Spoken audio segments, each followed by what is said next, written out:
यह एक काल्पनिक रचना है। इस फिल्म में प्रस्तुत कहानी, पात्र और घटनाएं पूर्णतः काल्पनिक हैं। किसी जीवित या मृत व्यक्ति या वास्तविक घटना से कोई समानता मात्र एक संयोग है। मैं major Ranjit, secret service agent, अपने आप को कुछ सप्ताह के लिए रेस्ट देने के बारे में सोच रहा था, ताकि पुनः नई जोश और उमंग के साथ अपने काम में जुट सकूं। इस बार मैं कोई यूरोपियन कंट्री जाने की सोच रहा था। यूरोप का मैप देखते देखते अचानक एनआरआई दोस्त जॉन डियोगो की याद आ गई। जॉन डियोगो उर्फ Johnny, crime control head, Zurich. मिले हुए 2 साल बीत चुके थे। मैंने उससे वादा किया था, अगली मुलाकात ज्यूरिख में ही होगी। सरप्राइज भी कोई चीज होती है। 25 दिनों का टूरिस्ट वीजा लगते ही पूरे 1 महीने की मैंने छुट्टी ले ली। अगले ही दिन इंदिरा गांधी एयरपोर्ट से स्विस एयरवेज ज्यूरिख के लिए उड़ान भर चुकी थी। 18 घंटे की उड़ान पूरी होते ही हम ज्यूरिख की जमीन पर थे।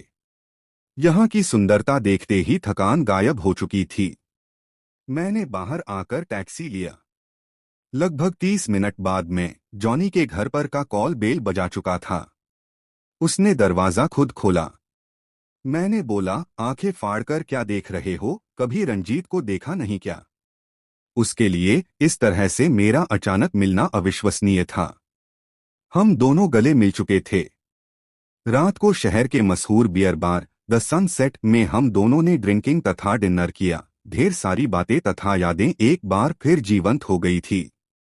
जॉनी गोवा का रहने वाला था। हम दोनों दिल्ली यूनिवर्सिटी में एक साथ ही तो पढ़े थे। देर रात हम लोग वापस उसके महलनुमा घर पहुंचे। लगभग 8 बजे सुबह मेरी नींद खुली। जॉनी ने ही तो हमें जगाया था। दोनों कॉफी पी रहे थे। तभी जॉनी के मोबाइल पर किसी का फोन आ जाता है। शहर के मशहूर बिजनेसमैन तथा द सनसेट के मालिक इरविन की रात 2 बजे के आसपास उसके घर में ही हत्या कर दी गई थी। उस शांत शहर में हत्या लोगों के लिए शॉक करने वाली खबर थी। फोन रखते ही जॉनी अपनी ऑफिस की ओर रवाना हो चुका था। जॉनी अपनी पूरी टीम के साथ हत्या की गुत्थी सुलझाने में लग चुका था। पूरे शहर में सिर्फ इसी घटना की चर्चा हो रही थी। सारी मीडिया इसी घटना को कवर कर रही थी। शहर के मेयर जल्द से जल्द इस केस को सुलझाना चाह रहे थे। उनके विरोधी इस घटना को उनकी विफलता बताकर प्रदर्शन कर रहे थे। मेयर ने जल्द से जल्द केस सुलझाने के लिए जॉनी पर दबाव बना दिया था। पिछले 3 दिनों में पुलिस ने बियर बार के लगभग सभी सदस्यों से पूछताछ कर ली थी। मैनेजर, इरविन का पर्सनल सेक्रेटरी एवं नजदीकी लोगों का बयान ले लिया गया था, पर रिजल्ट अभी तक शून्य था। जॉनी इन दिनों काफी टेंशन में रह रहा था। मेरे बार बार अनुरोध करने पर उसने मुझे बाहरी तौर पर अपनी टीम में शामिल कर लिया। मैं तुरंत इस केस को सुलझाने में लग गया। इरविन अपने बंगले में अकेले रहता था। उसकी बीवी तथा बच्चे छुट्टी मनाने टॉन्टन गए हुए थे। पोस्टमार्टम रिपोर्ट में इरविन की मौत का कारण दिल में गोली का लगना बताया गया था। गोली की साइज 1.5 इंच तथा रेडियस 2 mm का था। मौत का समय रात के करीब 2:30 बताया गया था। मैंने शहर के कुख्यात अपराधियों की लिस्ट मांगी तो जॉनी ने हंसते हुए कहा, ब्रदर, यह इंडिया नहीं है। इस शहर में पिछले 10 सालों में मर्डर की यह पहली घटना है। यहाँ कोई सुपारी किलर नहीं होता है। यहाँ पर लोग स्टेटस के तौर पर लाइसेंसी पिस्टल रखते हैं। मैंने तुरंत जांच की अपनी थ्योरी में बदलाव किया। मैंने पोस्टमार्टम में मिले गोली को फोरेंसिक लैब में जांच के लिए भिजवा दिया। जांच रिपोर्ट से पता चला कि यह गोली जर्मन पिस्टल J21 में यूज होता है। लाइसेंस डिपार्टमेंट से पता चला इस शहर में 3 लोगों के पास ही जर्मन पिस्टल J21 का लाइसेंस है। पहला इरविन की पत्नी, दूसरा उसके मैनेजर तथा तीसरा रॉबर्ट नाम के एक व्यक्ति के पास। शक की सुई इन तीनों पर आकर रुक गई थी। तीनों का पिस्तौल पुलिस ने जब्त कर लिया। जब्त पिस्टल को गन पाउडर एक्सपर्ट के पास भेज दिया गया। तीसरे दिन जांच की रिपोर्ट आ गई। 1 सप्ताह के अंदर तीनों ही पिस्टल से गोली चलने की बात कही गई थी। मामला उलझता ही जा रहा था। होटल के मैनेजर तथा रॉबर्ट को पुलिस ने अपनी कस्टडी में ले लिया था। मेरे द्वारा पूछताछ के दौरान मैनेजर ने बताया कि 5 दिन पहले पिस्तौल की सफाई के दौरान गलती से गोली चल गई थी। मैनेजर ने घर ले जाकर उस सोफे को दिखाया जिसमें गोली लगी थी। उधर रॉबर्ट अपने पिस्टल से गोली चलने की बात से अचंभित था। गोली का खोखा भी उसके घर से मिल गया था। रॉबर्ट अपने पिस्टल से गोली चलने की बात स्वीकार कर रहा था, लेकिन कब और किसने गोली चलाई, इस प्रश्न का उत्तर देने में वह असमर्थ था। पुलिस ने हर तरीका अपनाया, पर रॉबर्ट के पास जवाब नहीं था। पड़ोसियों के अनुसार रॉबर्ट बिल्कुल सीधा तथा शांत आदमी था।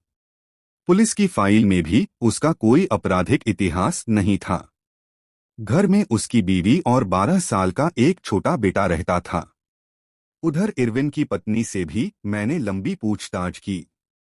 इरविन उसका दूसरा पति था। पहले पति से तलाक लेकर उसने इरविन से शादी की थी। पूछताछ के लिए पुलिस ने उसके पहले पति को भी अपनी कस्टडी में ले ली थी। इरविन की पत्नी के अनुसार मायके में 4 दिनों पहले एक बर्थडे पार्टी में उसने खुशी से एक गोली हवाई फायर की थी। पुलिस ने सभी को पूछताछ के बाद छोड़ दिया था।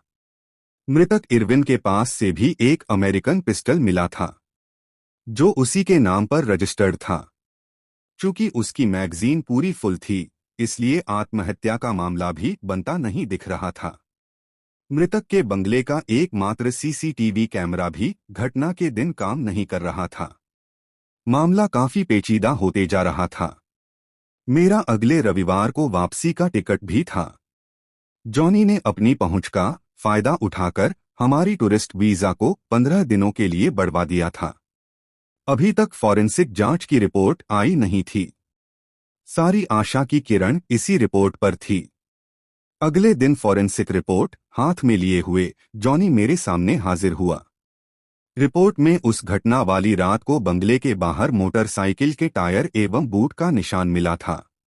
टायर के डायमेंशन के हिसाब से हत्यारे ने कोई भारी भरकम बाइक का यूज किया था। बूट का साइज 9 नंबर का बताया गया था। इस रिपोर्ट के हिसाब से शक की सुई मैनेजर के इर्द गिर्द थी। भारी भरकम हार्ले डेविडसन बाइक तथा 9 नंबर वाली बूट दोनों उसके पास उपलब्ध थे। मैनेजर अरेस्ट हो चुका था। मैंने और जॉनी ने चैन की सांस ली।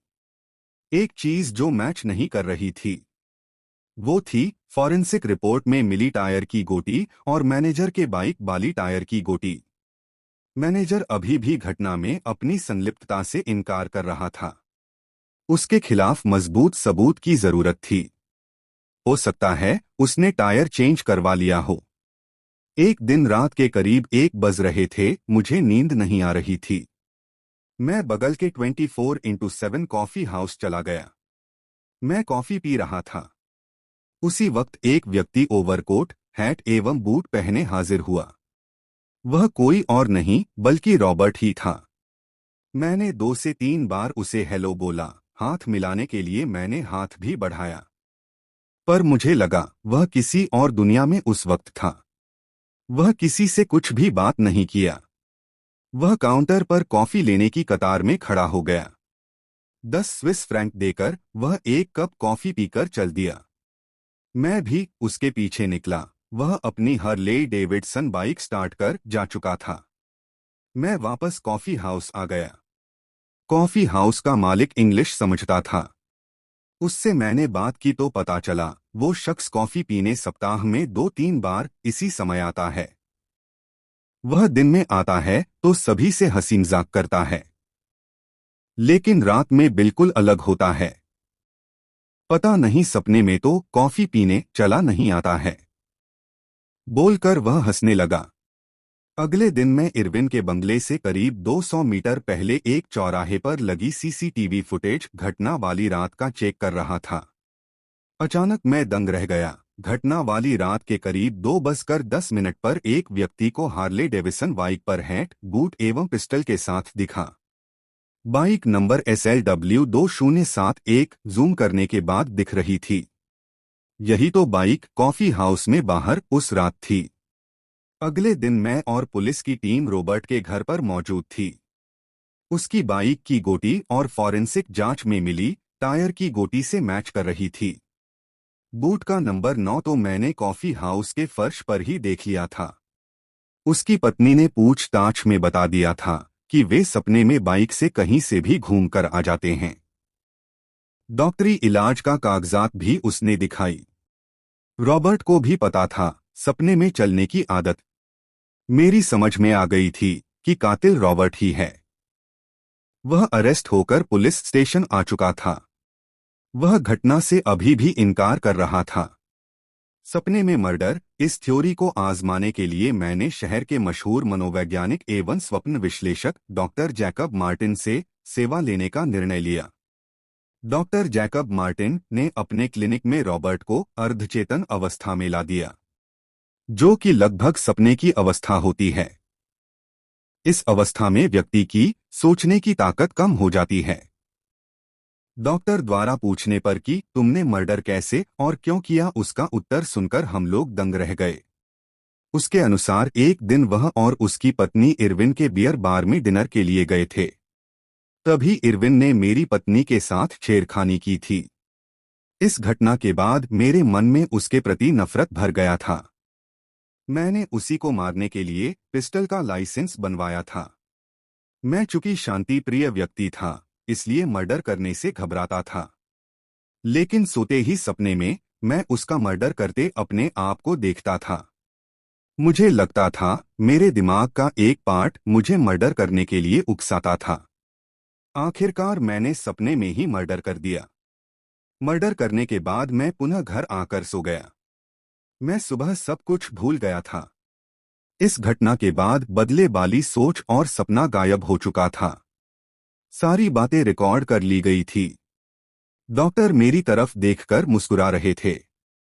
मेरी जिंदगी में इस तरह की पहली केस थी। अगले दिन वापस इंडिया के लिए विमान पकड़ने के लिए जॉनी के साथ एयरपोर्ट पर आ गया था। जॉनी ने मुझे मेडिकल सर्टिफिकेट 15 दिनों का बनवा कर दे दिया था। हम दोनों गले मिल रहे थे। कुछ ही देर बाद ऊपर आसमान से मैं नीचे स्विट्जरलैंड का नजारा देख रहा था।